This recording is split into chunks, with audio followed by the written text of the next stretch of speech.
Ohio, the birthplace of aviation.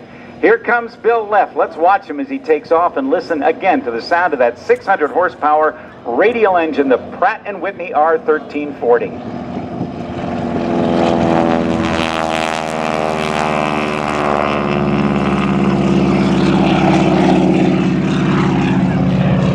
He does a roll on takeoff. This trainer was, as I mentioned, an advanced trainer, the most complex of the types of trainers used in training in World War II, with a retractable landing gear, a variable pitch propeller enabling it to set up for the best possible engine and propeller and cruise and climb and performance, instrumentation that allowed it to fly without reference to the ground. And Bill Leff's going to go discreet here, and let's say hello to him. Hello, Bill Leff. This is Rob Ryder. Can you hear me okay, partner? Loud and clear. All right, buddy. Let's see what you got for me.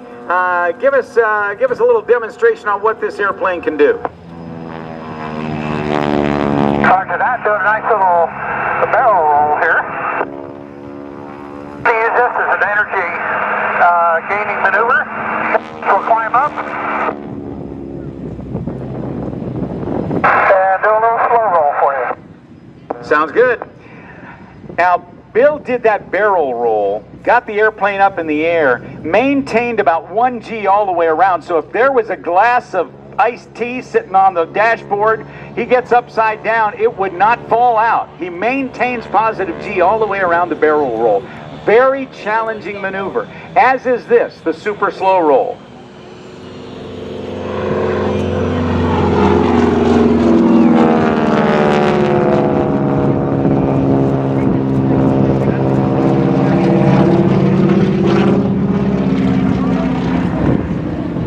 It's a heavy airplane, isn't it, Bill? Yes, sir. Weighs almost 3 tons, 5,300 pounds. And so you got a little two hands on the stick every once in a while, right? Oh, yeah. It's a two-handed airplane sometimes. Okay, next we're going to do a Cuban 8. Okay, we'll set you that, and you're going to do a slightly modified Cuban 8, maybe? We'll do a Cuban 8 with a roll in the downline. Sounds good. Let's watch. It was in 1936 at the Miami Air Races that a pilot doing a demonstration by the name of Len Povey was too low at the top of a loop. So rather than make a smoking hole in the ground, Len Povey did what Bill Leff is going to do after 5/8 of a loop and roll the airplane upright. Bill will put a little extra roll on it on the downline, but what Len Povey did in 1936 was 5/8 of a loop with a half a roll, and then did the same thing in the opposite direction, carving an 8 with his air show smoke in the sky, and that made it look like a horizontal 8. Nobody had ever seen the maneuver. And they asked him at the end of the show what that maneuver was, and he replied with 2 words in Spanish, because he had been training the Cuban Air Force to fly aerobatics. He said, Ocho Cubano. And the name stuck, Ocho Cubano Cuban 8, and this is the 80th year since that maneuver was developed. Bill doing his version of the Cuban 8, not with just a half roll on the downline, but a full roll in addition to that half roll, or a roll and a half. Although that one he just did straight with the half roll into the upright. Looks like you got plenty of smash. What's coming? Now, if he's not talking to us, he's pulling back on both hands with a stick. Do a little large silver loop and then a horizontal 8. All right, sir. He's pulling hard, experiencing about 4 times the force of gravity. This airplane usually cruises about 175 miles per hour. And now he's going to be pulling G's all the way through, as this time he does that same figure 8 that he did lying on its side. He's going to do it horizontally for the pyro guys and all the varmints living in the woods.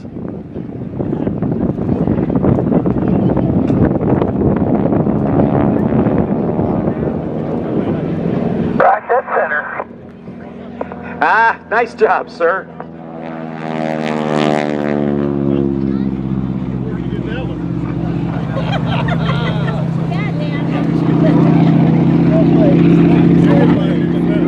right, sir, what's next? 4-point roll. All right, very good.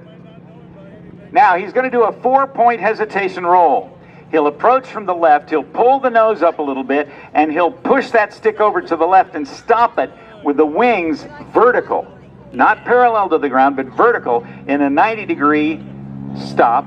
Another 90 degrees to inverted, another 90 degrees to the wings vertical, or knife edge as it's called, and then another 90 degrees to the upright position.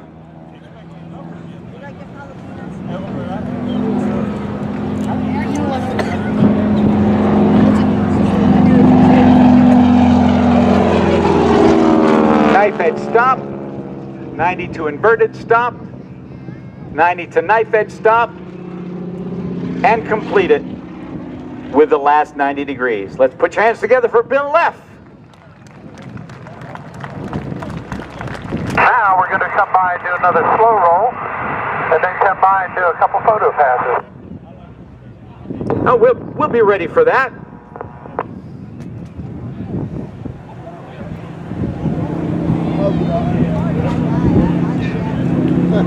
Bill has flown over 200 types of aircraft in his career. And after he finishes this maneuver, I'm going to ask him to tell you a little story of how he earned his flying money when he was a youngster.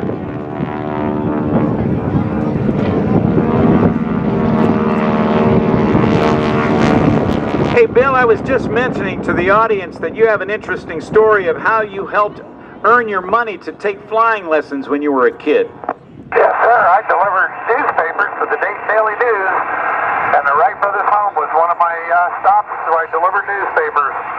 That's why I earned the money to learn to fly. That's pretty awesome. Now, the Wright brothers weren't living there, though, right? Yeah, Orville died 3 months before I was born, but he was one of my neighbors. That's pretty awesome. All right, photo pass. I'll let you take some pictures, and I will be quiet so you can listen to the sound of the Pratt & Whitney radio.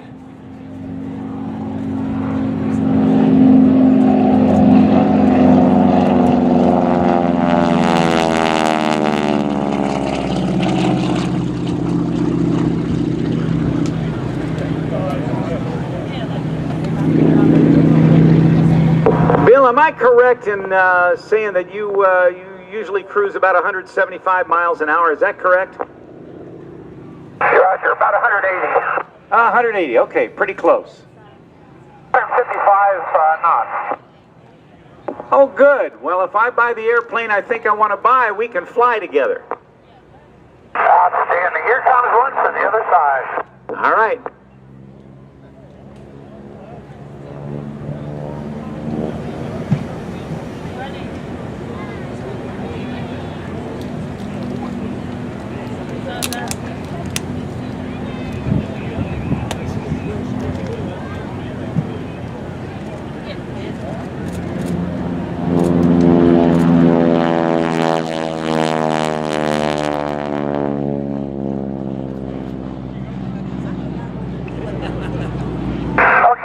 Now we're going to do one last maneuver here. We're going to make a low pass and a victory roll, the salute to all the members of the Armed Forces, the Army, the Navy, the Air Force, the Coast Guard, the Marines, and a special shout out to all those members of 9/11. That is awesome. Thank you, Bill. We'll be waiting for it, and I'll let the people get all the pictures of it. And since you've described it, I don't need to. This is the traditional victory roll.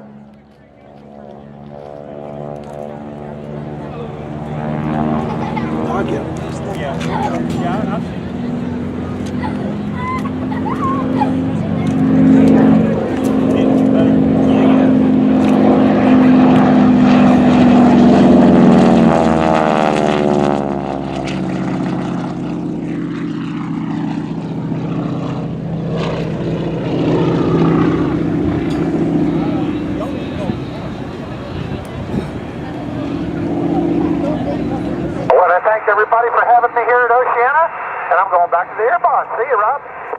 Hey, Bill. Folks, make some noise so we can hear you in the cockpit. Hear that, Bill?